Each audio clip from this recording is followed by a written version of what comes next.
ఏ శంకరాచార్యుల వారు వేద వేదాంత తత్వజ్ఞాయ నమః. అసలు తనకి తెలిస్తే కదా లోకానికి చెప్పడం. లోకానికి ఒకటి ప్రబోధం అది ఏదైనా చిన్న చితక విషయం అండి. ఇప్పుడు నేను మీకు చెప్తున్నాను అనుకోండి, నేనేం సర్వజ్ఞుణ్ణి కాదు. కాబట్టి నేను చెప్పే దాంట్లో ఎక్కడైనా పొరపాటు తొలింది అనుకోండి, అత్తేరి ఆయన అలా చెప్పడం ఏమిటి అనరు. ఎందుకంటే ఆయనకే తెలియదు చాలా విషయాలని మీ అందరికీ తెలుసు.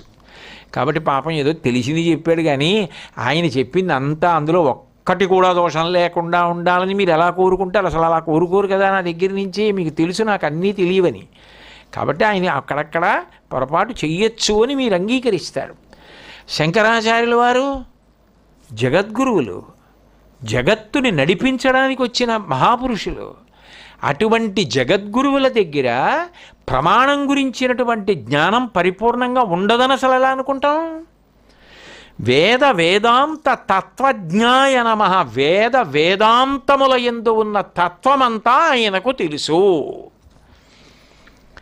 అసలు వేదములే అపౌరుషేయములు. వేదములు ఎవరు రచించినవి కావు. అపౌరుషేయములంటే భగవంతుని యొక్క ఊపిరి. ఋషులు ద్రష్టలు.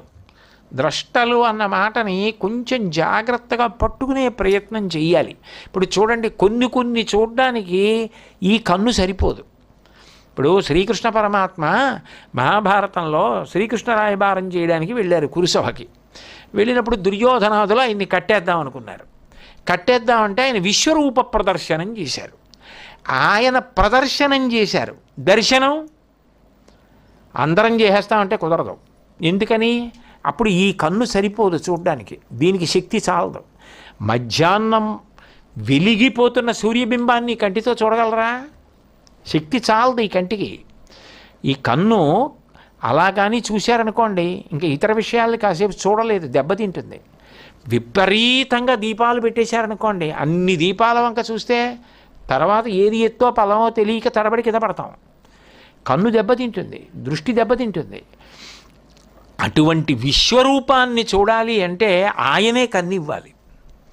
అందుకని ఆయన కొంతమందికే కళ్ళిచ్చారంటే దానికి ఎవరు అర్హులో వాళ్ళనే చూడ్డానికి అనుమతించారు. అప్పుడు దివ్యనేత్రములను ఇచ్చి విశ్వరూప సందర్శనం చేయించారు. ధృతరాష్ట్రుడికి కూడా ఇచ్చారు, ఇచ్చి చేయించారు. ధృతరాష్ట్రుడికి ఎందుకంటే సజ్జన సాంగత్యం ఉంది, విదురుణ్ణి వదిలిపెట్టి ఉండలేడు. ఆ ఒక్క కారణానికి ఇచ్చారు ధృతరాష్ట్రుడికి కూడా. కాబట్టి విశ్వరూప సందర్శనం చేయాలంటే దివ్యనేత్రం కావాల్సి వచ్చిందా? మరి భగవంతుడు చెప్పినటువంటి ఆ ప్రమాణ మంత్రములను వినాలంటే దివ్య కర్ణములు ఉండాలి.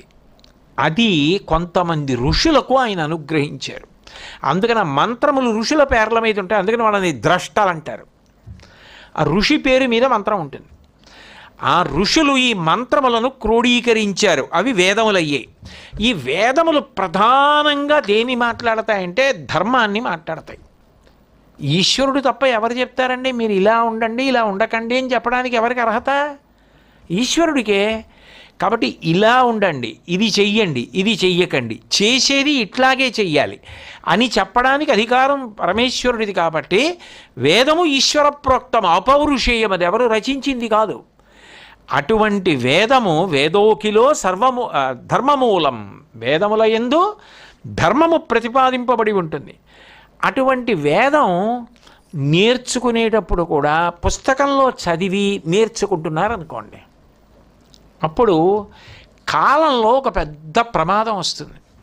ఎందుకనంటే పుస్తకాన్ని ముద్రణ చేసేటప్పుడు ఒక అక్షరానికి బదులు ఒక అక్షరాన్ని ముద్రించారనుకోండి ఎవరో, లేకపోతే చదివేటప్పుడు ఒక ఆయనకి పా వాలా కనపడింది, నా సాలా కనపడింది. ఆయన అది నా అనుకుని చదవవలసిన వాడు సా అనుకుని చదివేశాడు. ఆ మంత్రం కొన్నాళ్ళకి ఏమైపోయిందంటే ఆయన శిష్యులకి నేర్పాడు, ఆయన శిష్యులకి నేర్పారు. కొంతమంది నా అని చదువుతారు, కొంతమంది సా అని చదువుతారు. ఏది వేదమంత్రం అసలు? ఇప్పుడు ఆ ఋషి వచ్చి చెప్పాలి మళ్ళీ, అసలు ఇది మంత్రం, మీరు దాన్ని మార్చి ఆఖరికి అందులో ఉన్న అక్షరాలన్నీ పాడైపోవచ్చు. అందుకే ప్రపంచంలో ఎక్కడా కనపడదు మీకు వేదం విషయంలో ఉన్న ఒక విచిత్రమైన విషయం. వేదము పుస్తకము పట్టుకు నేర్చుకోరు. వేదమునకు శృతి అని పేరు. వేదం ఏం చేయాలి? చెవిని ఆధారం చేసుకుని నేర్చుకోవాలి. గురువుగారు కూర్చుని ఉదాత్త అనుదాత్త స్వరిత అని 3 స్వరాల్లో చెప్తారు. ఉదాత్త అంటే పైకి, అనుదాత్త అంటే కిందకి, స్వరిత అంటే సమానంగా స్వరం పలుకుతూ చెప్తారు. ఆ స్వరాన్ని బట్టి అర్థం మారిపోతుంది. అందుకే నిఘంటువు పెట్టి నేను చదువుతానని అర్థం తెలుసుకుంటానంటే వేదమంత్రాలకి తెలియదు. నిరుక్తము అనేది పెట్టి నేర్చుకోవాలి. ఇప్పుడు అది ఎంత పలకాలి, ఎన్ని మాత్రలు పలకాలి శబ్దం అంటే శిక్షాశాస్త్రం అని ఉంటుంది, దాని ప్రకారం పలకాలి ఆ మంత్రాన్ని. అంతేగాని పుస్తకంలో నేర్చేసుకుని నేను చదువుతానండి అంటే కుదరదు. గురుముఖత నేర్చుకోవాలి. చెవి ప్రధానంగా నేర్చుకుంటారు. చెవి ప్రధానంగా నేర్చుకున్న ఒక్కొక్కడు వినేటప్పుడు దోషం వచ్చో, సాధన చేసేటప్పుడో దోషం వస్తే వేదమంత్రంలో ఒక అక్షరం శతాబ్దాలు నడిచిపోయినా మారడానికి వీల్లేదు. అందుకని దాన్ని వల్లించడానికి విధానాలు పెట్టారు. ఇదంతా తెలిసి ఉన్నవారు శంకరాచార్యుల వారు. వేదంలో ఆయన ఇన్ని విధాలుగాను తెలిసి ఉన్నవారు. అంటే అసలు నిజంగా ఎంత అద్భుతమైనటువంటి వ్యక్తి. అన్ని వేదాలు అలా కరతలామలకం కావాలి అంటే వేదం యొక్క భాష్యంతో తెలిసి ఉండాలంటే 32 ఏళ్లలో 8వ ఏటకు వచ్చేసాయి ఆయనకు అవన్నీ. కావ్య పురాణ శాస్త్ర వేద భాష్యములతో తెలుసుకున్నారు. 8 ఏళ్ళకి మాటలను రాయడం బాగా రాదు చాలామందికి. ఆ సమయానికి ఆయన వాదనలు చేశారు పండితులతోటి. అంటే కాబట్టి అది చదవడానికి పద్ధతులు ఉంటాయి. అవి వాక్య, పద, క్రమ, జట, మాల, శిఖ, రేఖ, ధ్వజ, దండ, రథ, ఘన అని. ఘనపాఠి అంటారు కదా, ఆ మాటనే ముందు వెనక కూర్చి చెప్తారు. అంటే ఘనపాఠాన్ని బట్టి ఒక అక్షరం మారినా తెలిసిపోతుంది. వేదం వల్లించడానికి అన్ని పద్ధతులు వచ్చాయి. అందుకని అంటే అసలు అట్లా ప్రపంచంలో ఒక ప్రమాణాన్ని నిలబెట్టుకోవడం అన్నది ఎంత అద్భుతమైన విషయం. దానికి మనం వారసులం అంటే మనం ఎంత ఆనందించాలి. అటువంటి వేదం ఉచ్చారణలో అర్థం మారిపోకూడదంటే స్వరం తెలిసి ఉండాలి. అంటే ఇవన్నీ ఎందుకు చెప్తున్నానంటే అలా అంత గొప్పగా దాని మీద ప్రభుత్వంతో శంకర భగవత్పాదులకి కరతలామలకం. వేదం అలా ప్రమాణంగా నిలబెట్టారంటే, అన్ని అవైదిక వాదనలు ఖండించారంటే అసలు వేదం మీద ఆయనకి ఎంత పట్టు ఉండాలి. దాన్ని ప్రధానంగా ఏం చేస్తారంటే ధర్మచక్రం తిరగడానికి కారణమవుతుంది. అందున వేదంలో ఉన్న గొప్పతనం ఏమిటంటే వేదము హోమమునందు ఎక్కువ అన్వయం చేస్తారు. ఆరాధన సరే, పూజా మంత్రాలు వదిలిపెట్టండి, ధర్మచక్రం తిరగడంలో హోమం ప్రధానం. అగ్ని ఆరాధన సనాతన ధర్మమునకు చెందినటువంటి విలక్షణమైన స్థితి. అగ్నిని మంత్రములతో ఆరాధించి హవిస్సునిస్తారు. అది మంటలో వేయట్లేదు. మంటలో వేస్తే అగ్నిహోత్రుడు దాన్ని తీసుకెళ్ళి దేవతలకు ఇస్తాడు స్వాహ అంటూ వేసినప్పుడు. అప్పుడు ఏమవుతుంది? దేవతలు వర్షం కురిపిస్తారు. వర్షం కురిపిస్తే ఏమవుతుంది? పంట పండుతుంది. పంట పండితే ఏమవుతుంది? మనం సుఖంగా ఉంటాం. అంతేకాదు, సుఖంగా ఉండమన్న మాటలో అర్థం ఏమిటంటే సృష్టి నడుస్తుంది, స్థితి నడుస్తుంది, లయ నడుస్తుంది. అందుకని అన్నం పరబ్రహ్మం. అందుకే చూడండి, అన్నాద్భవంతి భూతాని పర్జన్యాత్ అన్న సంభవ. అన్నాద్భవతి పర్జన్యో పర్జన్య కర్మ సంభవం. అన్నాద్భవంతి భూతాని పర్జన్యాత్ అన్న సంభవ. యజ్ఞాద్భవతి పర్జన్యో యజ్ఞకర్మ సముద్భవం. అన్నము వలన సమస్త ప్రాణులు పుడతాయి. అన్నమును తిన్నప్పుడు అదే అన్నం పురుషుడు తింటాడు, స్త్రీ తింటుంది. పురుషుడు యందు వీర్యముగా మారుతుంది, స్త్రీ యందు రేతస్సుగా మారుతుంది. ఈ శుక్లశోణితములు కలుస్తాయి. ఈ శుక్లశోణితములు కలిస్తే బుడగగా మారి తర్వాత శిశువుగా జన్మిస్తుంది. కపిలగీతలో భాగవతంలో చెప్తారుగా. నాతో ఒక స్త్రీ ప్రసూతి వైద్య నిపుణురాలు, ఎవరో కాదు, కాకినాడకు చెందిన సుప్రసిద్ధ నిపుణురాలు డాక్టర్ జగదీశ్వరి గారు ఒకసారి ఒక అద్భుతమైన మాట చెప్పారు. గురువుగారు, మనుష్య శరీరానికి భగవంతుడు పెట్టిన ఒక అద్భుతమైనటువంటి లక్షణం ఉంది. ఇక్కడ చర్మం లేచిపోతే ఇంకోళ్ళ చర్మం తెచ్చి ఇక్కడ వేస్తానంటే అది ఒప్పుకోదు, తీసుకోదు. అది ఇక్కడ నేను ఉంగరం పెట్టుకున్నాను అనుకోండి, జన్మతః లేనిది నువ్వు తీసుకొచ్చి పెట్టావు, మచ్చపడుతుంది, అది ఒప్పుకోదు, ఉంగరం మచ్చడుతుంది. మీరు చెప్పులు వేసుకున్నారనుకోండి, జన్మతః లేనిది నువ్వు వేసుకుంటున్నావు, చెప్పులు మచ్చడుతుంది. అది ఇంకొకటి తీసుకోదు. అది పెరగడానికి అన్నాన్ని తింటుంది, అన్నం తీసుకుంటుంది, అన్న సంబంధమైనవి తీసుకుంటూ ఉంటుంది తప్ప ఇంకొక శరీరంలో ఉన్నదాన్ని అది తీసుకోదు. కానీ ఆవిడ శాస్త్రీయంగా అది చెప్పినప్పుడు నేను ఆశ్చర్యపోయాను.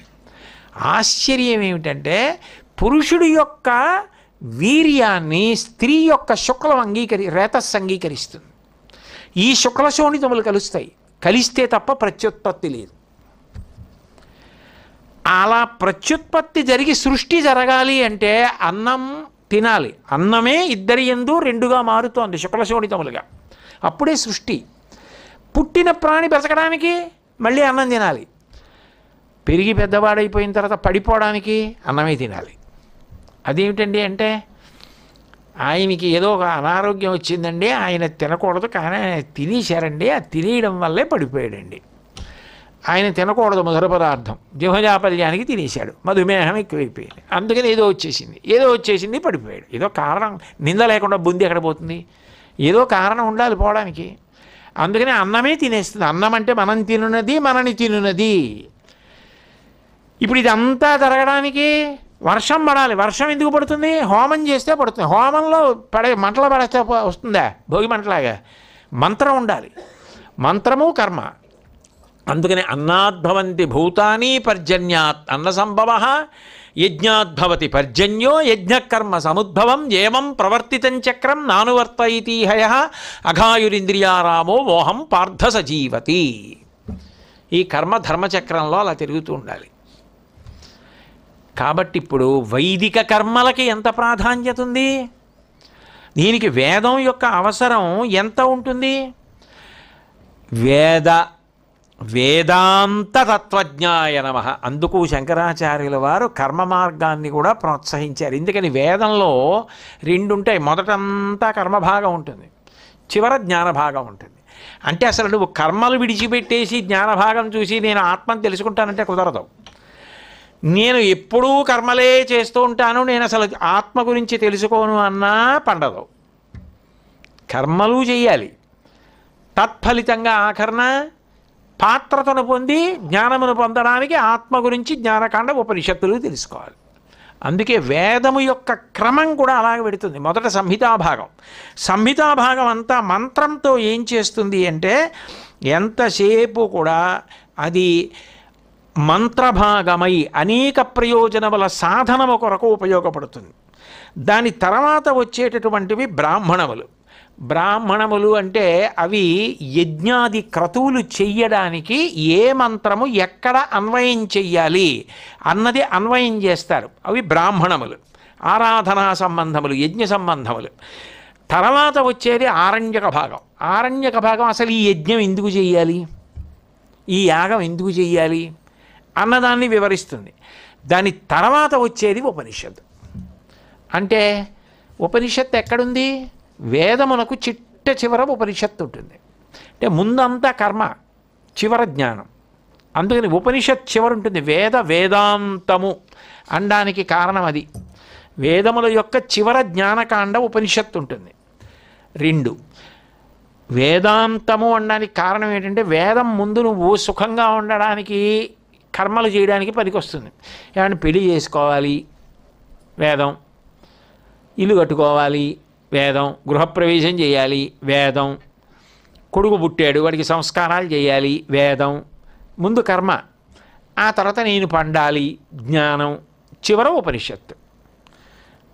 వేదాంతము. వేదము మొట్టమొదట బయలుదేరినప్పుడు సంహితాభాగంగా, బ్రాహ్మణంగా, ఆరణ్యకంగా, ఉపనిషత్తుగా. మనిషి జీవితంలో కర్మగా, చిట్ట చివర జ్ఞానంగా. వేదములకు చివర భాగం అన్నది ఉంటుంది కాబట్టి ఉపనిషత్.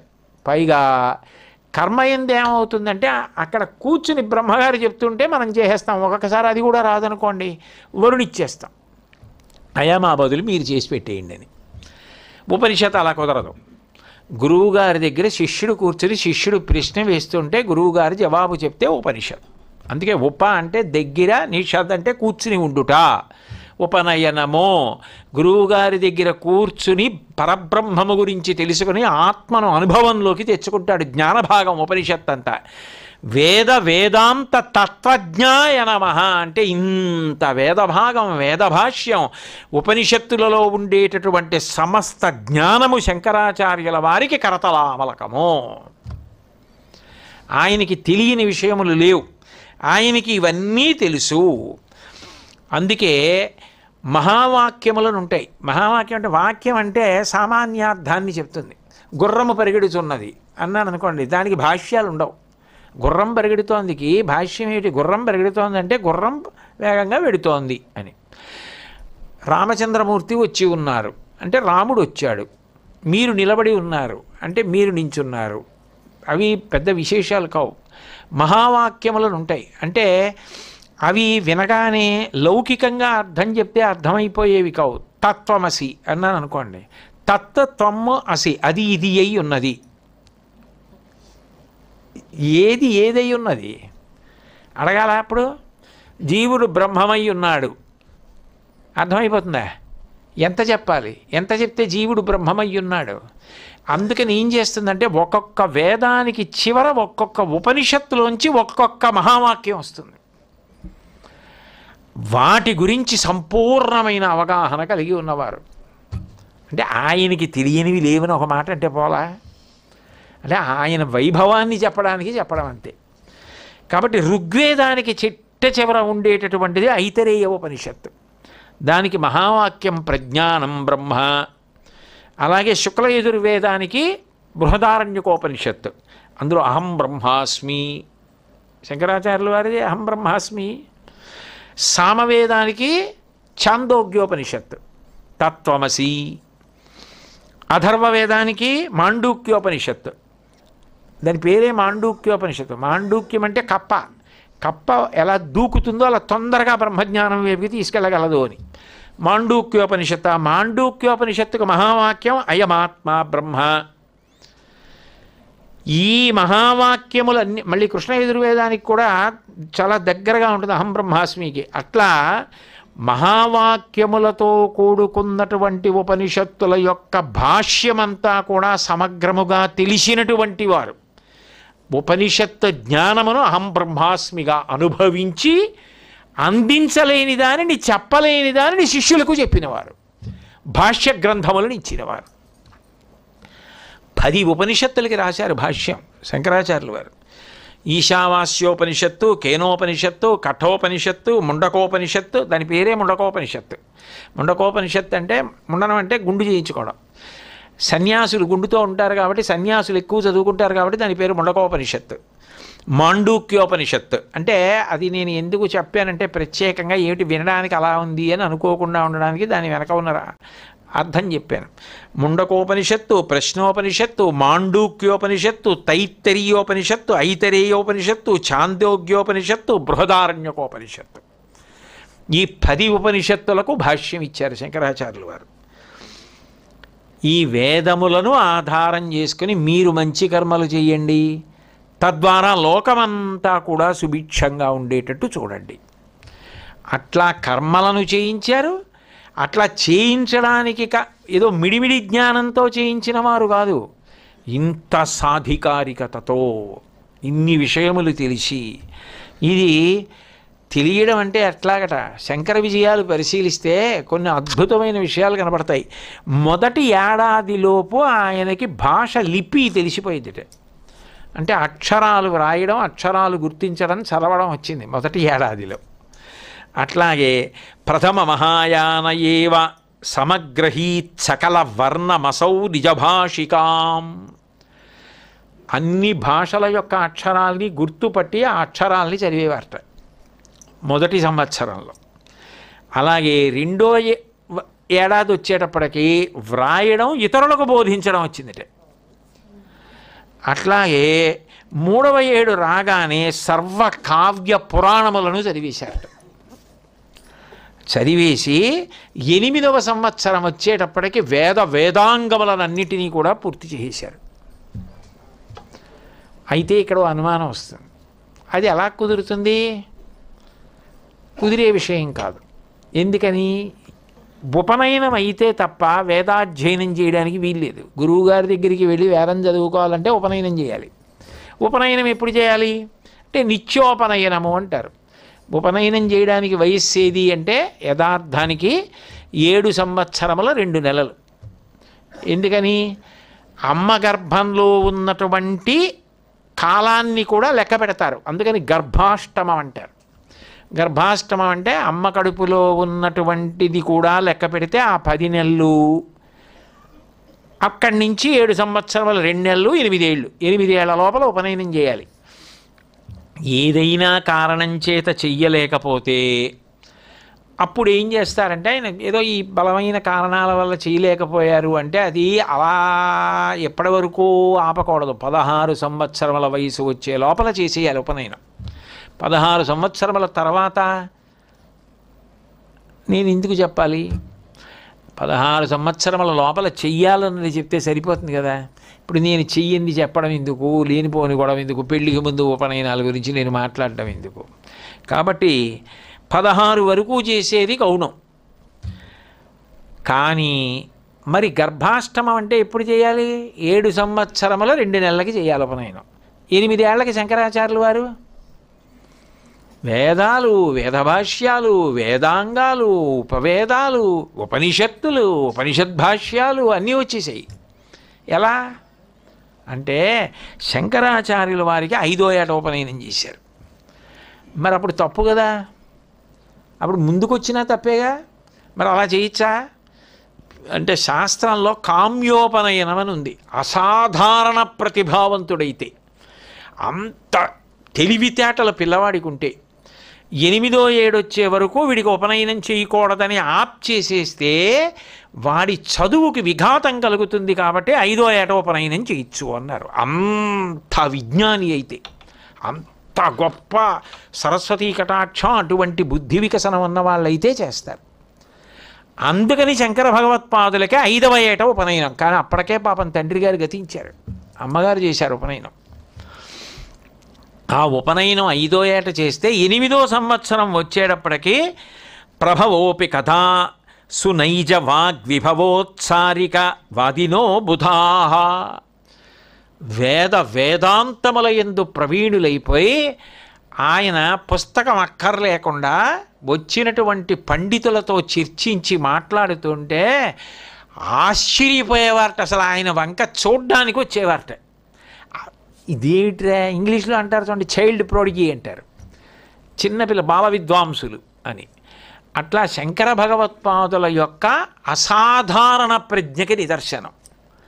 అందుకని వేదాంత తత్వజ్ఞాయ నమః, వేదాంతములన్నీ కూడా ఆయనకి కరతలామలకములు. అటువంటి ఆయన ఇంత గొప్ప వ్యవస్థని 32కి పూర్తి చేసేయగలిగారు అంటే 16కి బ్రహ్మసూత్ర భాష్యం రాసేశారు. అది ఎంత గొప్ప విషయం, సామాన్యమైన విషయం. అందులో వ్యాసుడికి ఇష్టమైంది. ఎందుకంటే పూర్వమీమాంస అంటే కర్మభాగం జైమిని చేశాడు, అదంతా కర్మకి సంబంధించిన విషయం. ఉత్తరమీమాంస అంటే బ్రహ్మసూత్రాలు జ్ఞానభాగం. బ్రహ్మసూత్రాలు వ్యాసుల వారు ఇచ్చారు. వ్యాసుల వారు ఇచ్చిన బ్రహ్మసూత్రాలకి భాష్యం శంకరాచార్యులు వారు ఇచ్చిందే ప్రామాణికమని వ్యాసుడే వాదించి అంగీకరించాడని మొన్న మీకు చెప్పాను కదా. అంటే అసలు ఏమిటి అవతారం, ఇంకా అది ఎంత అద్భుతమైన అవతారం. పోనీ అక్కడ వరకు ఆగారా? ప్రస్థానత్రయం, వేదాలు, ఉపనిషత్తులు, బ్రహ్మసూత్రాలు, ఉపనిషత్తులు, భగవద్గీత, 3ంటికి భాష్యం ఇచ్చారు. అంత ప్రామాణిక భాష్యం. ఏం శంకరాచార్యులు అసలు అటువంటి మహాపురుషుడు, అటువంటి గురువు ఈ భూమి మీద పుట్టాడు. అక్కడ మేము కూడా పుట్టాం. ఆయన మూర్తికి మేము నమస్కారం పెడతాం, ఆయన చెప్పింది మేము చదువుకుంటాం, ఆయన అడుగుజాడల్లో మేము నడుస్తాం. చాలదా? ఇంతకన్నా అదృష్టం ఏముంటుంది? ఎన్ని జన్మలు ఎత్తినా పర్వాలా, ఈ దేశంలో పుడితే చాలు. ఎన్ని జన్మలు ఎత్తినా పర్వాలా, శంకరాచార్యుల వారికి కింకర్లమై బతకగలిగితే చాలు. ఆయనే గట్టెక్కిస్తారు, గట్టెక్కించాలనుకున్నప్పుడు. కాబట్టి అంతటి మహానుభావుడు దుర్వాదిమత ఖండనాయ నమః. ఉద్ధరించడానికి ఎంత చేశారో అడ్డొచ్చిన వాటిని తొలగించడానికి అంతా చేశారు. ఎందుకంటే మీరు మంచి పూల మొక్కలు వేసి నీళ్లు పోసారనుకోండి, పూల మొక్కలు ఒక్కటే పెరుగుతాయి ఆ నీళ్ళకి. గడ్డి పెరుగుతుంది, కలుపు మొక్కలు పెరుగుతాయి, ముళ్ళ మొక్కలు పెరుగుతాయి, వాటి మధ్యలో పాములు పడుకుంటాయి, తేళ్ళు పడుకుంటాయి, జర్రీలు పడుకుంటాయి, మంటకప్పలు పడుకుంటాయి. అప్పుడు మీరు ఏం చేయాలి? నీళ్ళొక్కటి పోసుకుంటూ వెళ్ళడం కాదు, 15 రోజులకోసారి అక్కర్లేనటువంటి మొక్కలన్నీ తీసేస్తూ ఉండాలి, గడ్డి తీసేస్తూ ఉండాలి, అదంతా కనపడేటట్టుగా పెట్టుకోవాలి. అప్పుడు మీరు పువ్వులు కోసుకోవాలి, కాయలు కోసుకోవాలి, పళ్ళు కోసుకోవాలి. అంతేగాని మొక్కలు పెరగడానికి నీళ్ళోటి పోస్తామండి, ఎరువొకటి వేస్తామండి అంటే అవి తినేస్తాయి. అక్కర్లేనివి తీసి దీనికన్నా అవే బాగా పెరుగుతాయి. అవి బాగా పెరిగిపోయి మీరు దేన్ని పెంచడానికి నీళ్లు పోస్తున్నారో దాన్ని కప్పి చంపేస్తాయి సూర్యరశ్మి పడకుండా. ఉద్ధరణ అన్న మాటలో ఇంకోటి ఏముంటుంది? అక్కర్లేని వాటిని తొలగించాలి. ఇప్పుడు ఆయన అటువంటి వాటిని తొలగించడం కూడా చేశారు. ఏమి శంకరాచార్యులు వారండి, ఏవి తొలగించారు అంటే ఆయన తొలగించినవి ఎన్ని అన్నదానికన్నా ఆయన తొలగించిన వాటి యొక్క లక్షణం ఎటువంటిది చెప్తే ఆశ్చర్యకరంగా ఉంటుంది. పూర్తిగా వేద విరుద్ధం. వాళ్ళ దగ్గరికి వెళ్ళి ఇది వేద విరుద్ధం రా అబ్బాయి, వేదం ఇలా చెప్పింది, మీరు ఇలా బతకకపోతే ఈ దోషం వస్తుందని ఒప్పించడం ఎంత కష్టం. ఎందుకంటే సాధారణంగా ఏంటంటే అవతల మనిషిని మీరు చక్కగా చేస్తున్నారండి అన్నారనుకోండి, మీకు ఆయనకి కూడా గొడవ ఉండదు. అవతల వాడిని ఉద్ధరించాలనుకున్నప్పుడు ఆయనలో తప్పు చెప్పారనుకోండి, మీరు అక్కడే వస్తుంది గొడవ అంతా. ముందు ఎక్కడొస్తుందంటే తన తప్పు తెలుసుకోవడం కన్నా అవతల వారి తప్పు ఎత్తి చూపించడానికే ఎక్కువ ప్రయత్నం ఉంటుంది. అప్పుడు ఏం చేస్తారంటే ఒప్పుకోరు. ఒప్పుకోకపోవడం ఒక ఎత్తు అయితే ఇదే సత్యమని ప్రచారం ఒక ఎత్తు. అప్పుడు వేద విరుద్ధమైనది నిజమేనండి, ఇది వేద విరుద్ధం, ఇది ప్రయోజనకరము కాదు, దీన్ని మేము ఇక పైన ఆపేసి మీరు చెప్పిన మార్గంలో పెడతాం అనాలి. అంటే వాదనలో కేవలంగా పిడివాదం కింద నాది సత్యమని నిరూపించుకోవడానికి మాట్లాడకూడదు. మీరు పాడైపోతున్నారు, ఇంత చేస్తున్నారు కానీ చెయ్యవలసిన రీతిలో చెయ్యట్లేదు, కాబట్టి ఇలా చెయ్యాలి కదా అని మాట్లాడేటప్పుడు ఎంత ప్రేమతో మాట్లాడితే అవతల వారు ఒప్పుకుని మారి ఉండుంటారో మరి అది గమనించండి. అంత వేద విరుద్ధమైనవి, వేద ప్రమాణం అంగీకరించినట్టు కనపడి పూర్తిగా అంగీకరించకుండా ఉన్నవి ఉన్నాయి ఆ రోజుల్లో. ఇప్పుడు నేను అంత వివరంగా మాట్లాడితే అదే 6 నెలలు పడుతుంది. కర్మకాండకు సంబంధించినవి కొన్ని ఉండేవి ఆ రోజుల్లో, అది కర్మయే, ఇంకా అంతకన్నా ఏం అక్కర్లేదని. కాబట్టి అటువంటి వాదనలు ఉన్నాయి. అట్లాగే ఏవి వాళ్ళు చెప్తున్నారో, ఏ సిద్ధాంతాన్ని చెప్తున్నారో అది వేదం చెప్పిందని చెప్పిన వాళ్ళు. ఎందుకనంటే వేదం చదివిన వాడు ఎవరు ఖండించడానికి? అసలు ఆ రోజుల్లో వేదం ప్రమాణంగా ఒప్పుకుని చదివిన వాళ్ళు లేరు సరిగ్గా. అయినప్పుడు మేము ఏది చెప్తున్నామో అది వేదం చెప్పిందండి అంటే అయిపోయింది అక్కడికి. కాదు, వేదం ఎక్కడ చెప్పింది, మీరు చెప్పింది అని చెప్పాలంటే వేద వేదాంత తత్వజ్ఞాయ నమః అయి ఉండాలి, లేకుండా ఎలా మాట్లాడతారు? కాబట్టి మేము చెప్తున్నది వేదం చెప్పింది అన్నవాళ్ళు కొంతమంది, అటువంటి సిద్ధాంతాలు. అట్లాగే ఇన్ని దర్శనాలంటే ఏదో దర్శనం చేయడం అని కాదు, భగవంతుణ్ణి చేరుకోవడానికి ఇవి మార్గములు అని చెప్పినటువంటివి ఎన్ని విశేషాలు. అన్నిటికన్నా గొప్పతనం ఏమిటో తెలుసా?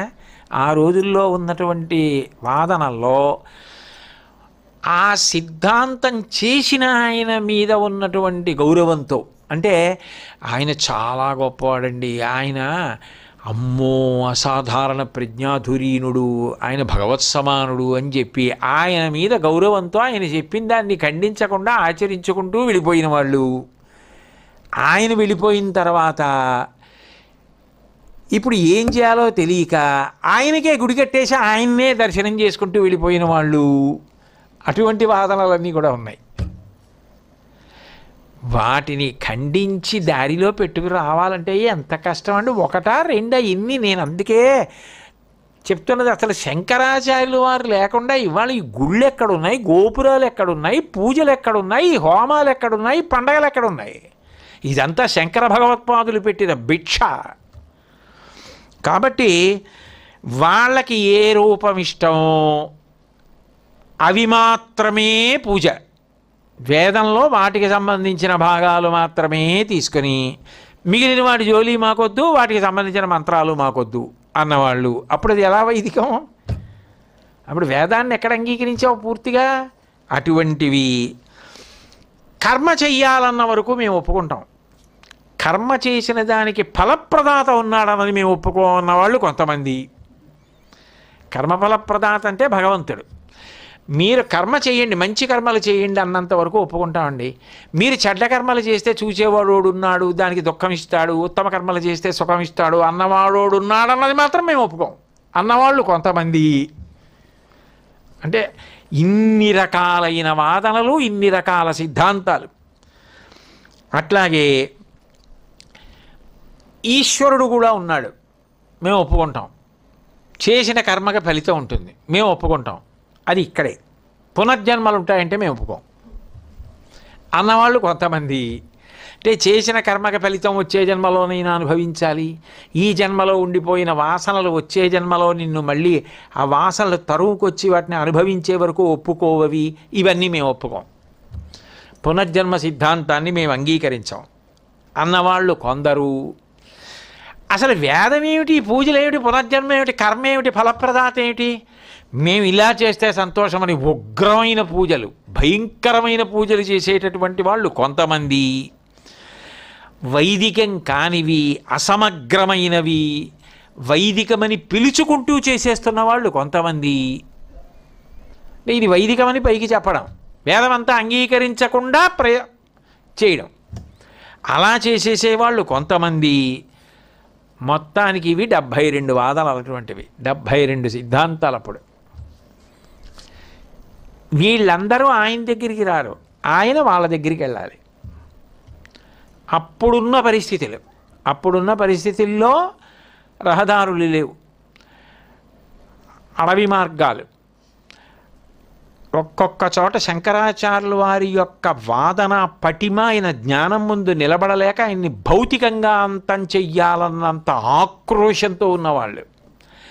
అటువంటి చోటికి వెనక ఎవ్వరూ లేకుండా, ఏ సంస్థ లేకుండా, ఏ ప్రభుత్వం లేకుండా, అన్ని రాజ్యములు పర్యటించి తన ఆశ్రమ ధర్మాన్ని విడిచిపెట్టకుండా భిక్ష చేస్తూ, భిక్షాన్నం తింటూ, కాషాయ వస్త్రం కట్టుకొని అహం బ్రహ్మాస్మిగా బ్రహ్మముగా నిలబడి శక్తి స్వరూపంగా అలా కదులుతూ యావత్ భారతం పర్యటన చేసి ఇన్ని వాదనలు ఖండించి వైదికాన్ని నిలబెట్టడం అంటే అది చిన్న విషయమా?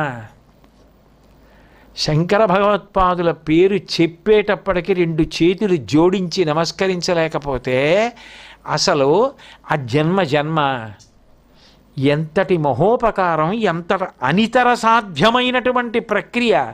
పోనీ ఏదో వాదించేసి ఖండించేసి ఇంకా ఈయనతో మనం పడలేం, ఎందుకు వచ్చింది, ఈయన్ని వెళ్ళిపోనివ్వండి మళ్ళీ తర్వాత చూసుకుందాం అన్నట్టుగా కాదు. ఆ ప్రేమ భావన చేత అవతల వారు నిజం కదా మనం ఇలా చేస్తే ఏమిటి సాధిస్తాం అని వాళ్ళు దాన్ని విడిచిపెట్టేసేసి మారిపోయేటట్టుగా చేయాలంటే ఎంత ప్రేమతో మాట్లాడాలి, ఎంత దయ కలిగి ఉండాలి అవతల వాళ్ళ మీద. దానికి తన శక్తి ఎంత కోల్పోవాలి, ఎంత శక్తిని కోల్పోతే అన్ని విషయాలు అవతల వాడికి అర్థమై మారేటట్టుగా చెప్పాలి అంటే ఎంత కష్టపడాలి నిజంగా ఆయన. ఇదంతా చేసి యావత్ భారతాన్ని మళ్ళీ పూజామందిరంగా ఉంచి నడిపించారు అంటే ఆయన ఆనాడు చేసిన వ్యవస్థ ఈనాటికి ఇలా నిలబడి ఉంది అంటే విద్వాంసులందరూ కూడా అద్వైతాన్ని అలా అంగీకరించి శంకరాచార్యుల వారి పేరు చెప్పుకుని ప్రపంచ దేశాలలో శంకరాచార్యుల వారి సిద్ధాంతాల మీద ఇప్పటికీ ప్రయోగాలు జరుగుతున్నాయి, అధ్యయనాలు చేస్తున్నారు, దాని మీద డాక్టరేట్లు పుచ్చుకుంటున్నారు. నేను మీకు ఎక్కడైనా ఒకసారి ప్రవచనంలో అవకాశం ఉన్నప్పుడు చదివి వినిపిస్తాను. పెద్ద పెద్ద శాస్త్రవేత్తలు అద్వైత సిద్ధాంతము చేత ప్రతిపాదింపబడినది పరమసత్యము అని అంగీకరించి మాట్లాడారు. అంటే అసలు శంకరాచార్యుల వారి యొక్క అవతారం, ఆ ప్రజ్ఞ ఏమని చెప్పాలి, అంతటి మహానుభావుడు. అందుకని దుర్వాదిమత ఖండనాయ నమః, ఎంతగా త్రయీమార్గ ప్రవర్తకాయ నమహాయో అంతగా దుర్వాదిమత ఖండనాయ నమః. అప్పుడు ఆ పూల తోట బాగుంటుంది కాదు. రోజు నీళ్లు పోస్తున్నామండి, మీరు గడ్డి పీకమని చెప్పలేదు కదా, మీరు అక్కర్లేని మొక్కలు పీకమని మాకు చెప్పలేదు కదా, మీరు ఏం చెప్పారు? మొక్కలు వేశాను, నీళ్లు పోయిండి అన్నారు. వేశాం. అప్పుడు ఈ ముళ్ళ మొక్కలు పెద్ద పెద్దవైపోయి పూల మొక్క ఏదమ్మా అంటే ఆ మధ్యలో ఎక్కడో ఉందండి, రోజు పోస్తున్నాం గొట్టంతో. అదేంటమ్మా మరి తీసేయాలి కదా, మీరు చెప్పారా అంటే అది తీస్తే ఇది బతుకుతుంది. అది తీశారు, ఇది బతికించారు. ఇప్పుడు మనం ఆ చెట్ల కింద కూర్చొని సువాసనలు చూస్తూ దండలు కట్టుకుని తురుముకుని కొప్పుల్లో పెట్టుకుంటున్నాం, మెడలో వేసుకుంటున్నాం. కష్టం ఎవరిది? శంకరాచార్యుల వారిది. ఆయన చూపించిన మార్గంలో మనం అందుకోవలసినటువంటి ఫలాలు అందుకుంటున్నాం. అటువంటి శంకరాచార్యుల వారు స్వర్ణ కడియాలు వేయమనో లేకపోతే సింహతలాటాలు వేయమనో నాకు ఇది చేయమనో చెప్పాల. మన కర్తవ్యం మనిషిగా శంకరాచార్యుల వారి పేరు చెప్పేటప్పటికీ అంజలి ఘటించడం. కాబట్టి శంకర భగవత్పాదుల యొక్క పాదార విందములకు శిరసు తాటించి నమస్కరిస్తూ ఇవాల్టి ప్రవచనాన్ని పూర్తి చేసి మళ్ళీ రేపు సాయంకాలం 6:30 తిరిగి కలుసుకున్నప్పుడు పరమేశ్వరుడు శంకర భగవత్పాదులు నా చేత ఏది పలికిస్తే అది పలకగలవాడను అని తెలియచేసుకుంటూ మంగళాశాసనపరై మదాచార్య పురోగమై సర్వైశ్చ పూర్వైరాచార్యై సత్కృతాయాస్తు మంగళం. మంగళం కోసలేంద్రాయ మహనీయ గుణాత్మనే చక్రవర్తి తనూజాయ సర్వభౌమాయ మంగళం. ఉమాకాంతాయ కాంతాయ కామితార్థప్రదాయినే శ్రీగిరీశాయ దేవాయ మలినాథాయ మంగళం. సర్వం శ్రీ ఉమామహేశ్వర పరబ్రహ్మార్పణమస్తు. స్వస్తి.